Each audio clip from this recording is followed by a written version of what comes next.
this morning. Can you, there's two pieces of paper that look like this. One is folded.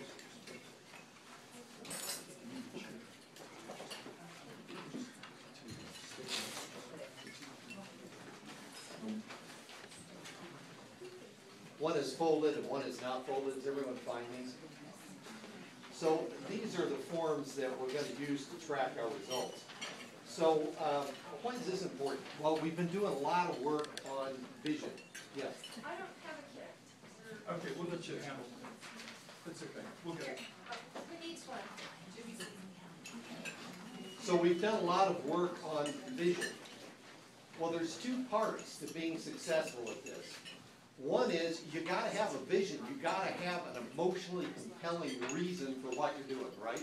And have we heard emotionally compelling reasons for being in action so far?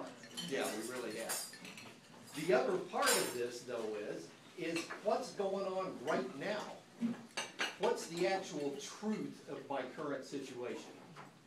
And there's a tendency to think about these two things as being poles. Well, I'm a vision person, I'm a data person, right? So I focus on that, I focus on this. To create results, to create creative results, we've got to hold both things. So think about it. If you've got the vision, but you're totally ungrounded in what's going on right now, what's that condition? What's that look like? Chaos. Chaos? It's living in a fantasy world, right? And I think in my own experience, much of what I have done in Life Force is empowering people's delusions. Because we've given them the vision, but we haven't given them a relationship to what's actually true right now, right?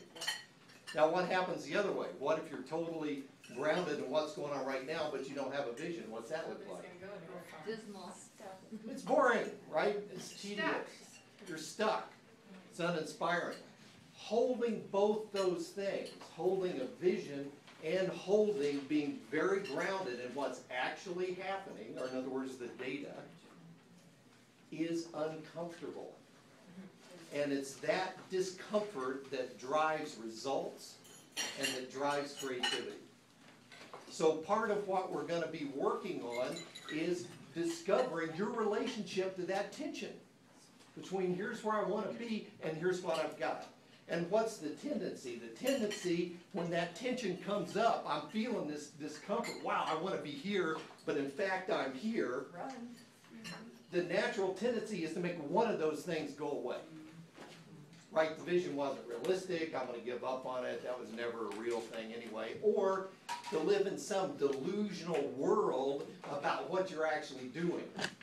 How many times have I heard people say, oh, I got 7 yeses today.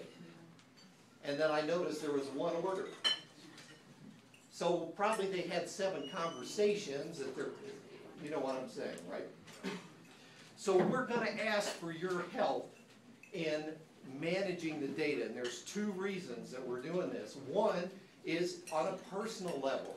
This is a skill that we all need to develop, is being able to be skillful at both things and live with, be motivated by the tension that exists naturally between having a vision and having a grounded sense of where you're at.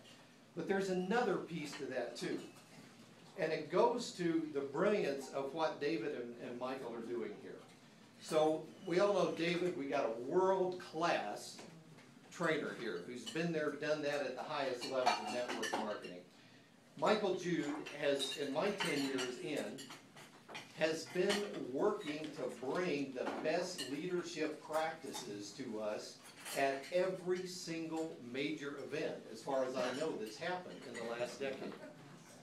Right? I mean, think about that. Without fail, he's been here in that role. So these guys are brilliant. Anyone have the sense that they know the path and that they're competent to lead us down, right? Well, here's what's particularly brilliant about them in this and unique. So they're saying, here's the path, but then I'm asking the question, Michael, do I wear sneakers or hiking boots? Now, in the past, we've had leaders who wanted to say, well, you got to wear an Adidas, and it's got to be red, and it's got to have a white stripe down the side, and if you don't do that, you're out. What these guys are saying is, I don't know, what works best for you? You prefer sneakers or hiking boots? And by the way, if you're wearing sneakers, will you get back to us and let us know how it was going down the path in sneakers? Right?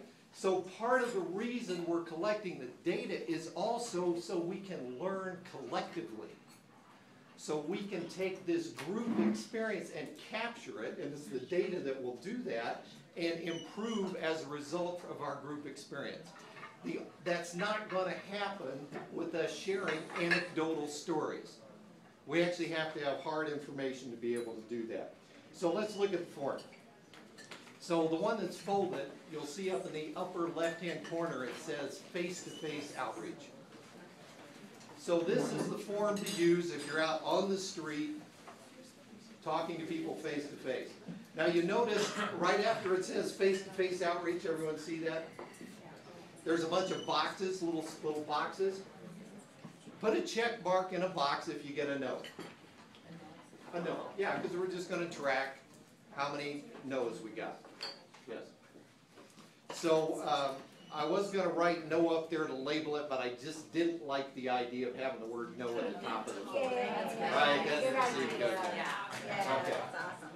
So, but anytime you reach out to someone face to face, you get a no, put a little check there. If they say yes, and you're successfully sampling them, then you'll see there's 5 slots here for collecting that information. And what's here is the critical information you need to collect from each person. So you'll see date, name, phone, email, the appointment or event that they're going to attend, right?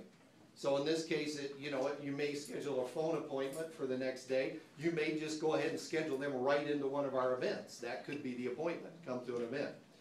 Then you'll notice also it says number of samples, and there's a little space for notes. All right, that's it.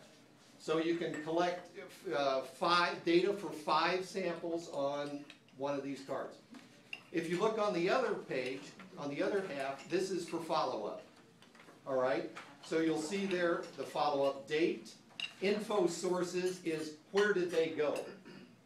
So if they went to Lifestar Pro, if you use some other tool to educate them, then write that down, because that's important information for us to know is what tools are working the best and giving the best results. And then impressions is what did they say when you asked them, right? What was your impression of what you looked at? Then jot some notes there. Then you'll see when ordered, what they ordered. That's important. Just note, they ordered a business builder kit. They ordered 4-pack, whatever. There's a compromise here between not taking up a lot of space, so you don't have too much paper, but also giving you enough room to collect the information you want. So you'll see there's A, B, C, D, E on there. So if you need more room, just use the blank on the back and put a little check mark there, and then start your notes with A on the back side.